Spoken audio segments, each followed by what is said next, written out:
اے مدعیو، خاک کو تم خاک نہ سمجھے، اس خاک میں مدفون شاہ بطحا ہے ہمارا۔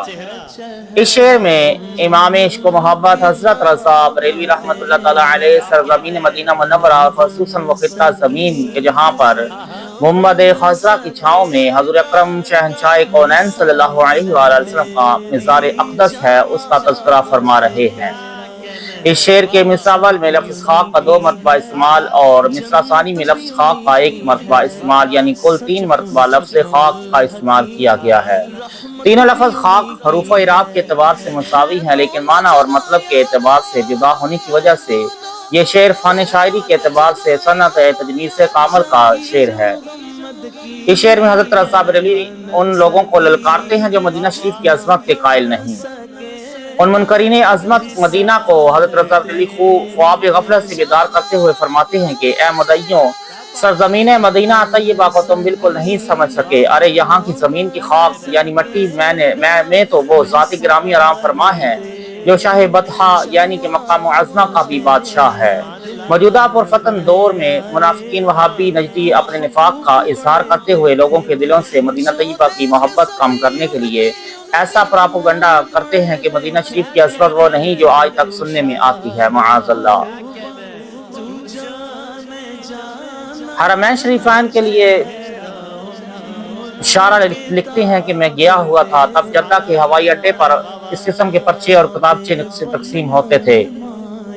کہ من زار قبری واجبت لہو شفاعتی، یعنی جس نے میری قبر کی زیارت کی اس کے لیے میری شفاعت واجب ہو گئی۔ یہ حدیث ضعیف ہے اور قابل عمل نہیں۔ سعودی عربیہ کے نجدی وہابی حکومت گاہے بگاہے تنقید رسالت کی ایسی سازشیں کرتی رہتی ہے، بلکہ ہندوستان اور پاکستان کے کچھ ایسے ایجنٹ بھی حجاج کرام کو بہکانے کی کوشش کرتے ہیں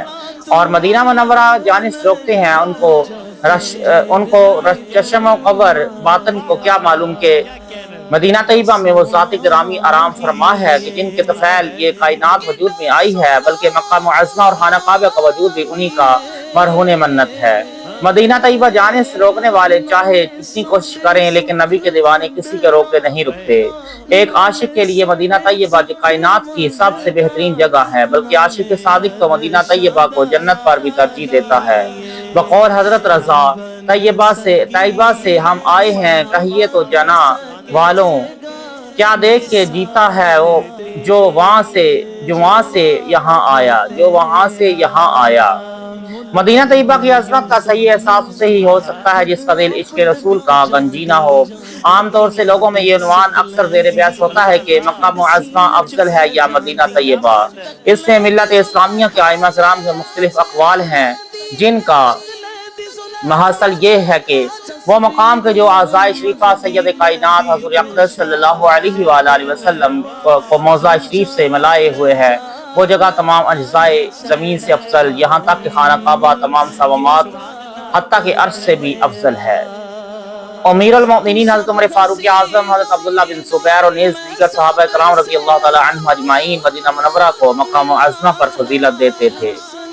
اس کی ایک وجہ یہ بھی ہے کہ حضور اقدس سید المرسلین صلی اللہ علیہ وآلہ وسلم اور مدینہ منورہ سے جتنی زیادہ محبت ہے اتنی کسی شہر سے نہیں۔ اسی میں آپ نے اقامت فرمائی اور یہیں سے آپ نے فتوحات عظیمہ حاصل کی۔ مدینہ منورہ اسلام کی قوت، دین کی نشر و اشاعت، تمام اول و آخر خیر و برکات کا سرچشمہ اور جملہ کمالات ظاہر و باطن کا معدن اور سعادت عظمیٰ اور نعمت کبریٰ کا مبدع ہے۔ مدینہ منورہ کی فضیلت کی ایک خاص وجہ یہ بھی ہے کہ حضور اقدس صلی اللہ علیہ وآلہ وسلم کا مزار شریف مدینہ میں ہے،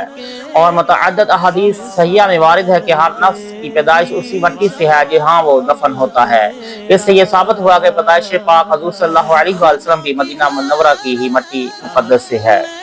طبرانی معجم الکبیر میں حضرت رافع بن خدیج رضی اللہ تعالی عنہ سے روایت کی ہے، وہ کہتے ہیں کہ میں نے رسول اللہ صلی اللہ علیہ وآلہ وسلم سے سنا، آپ نے فرمایا کہ المدینہ تو خیر من مکہ، یعنی مدینہ افضل ہے مکہ سے۔ مدینہ منورہ کے افضل ہونے کی ایک وجہ یہ بھی ہے کہ جس کو حاکم نے اپنی مستدرک میں روایت کیا ہے کہ جب حضور اقدس صلی اللہ علیہ وآلہ وسلم نے ہجرت کا ارادہ کیا تو فرماتے ہیں کہ یعنی اے اللہ، اگر تو مجھ کو اس جگہ سے جو میرے نزدیک محبوب ترین مقامات میں سے ہے باہر لاتا ہے تو میری سکونت ایسی جگہ میں کر جو تیرے نزدیک تمام مقامات میں محبوب ترین ہو۔ چنانچہ دعا کے مستجاب ہونے کے بعد یہ مقام یعنی مدینہ منورہ اللہ اور اس کے رسول کے نزدیک محبوب ترین مقامات میں سے ہو گیا،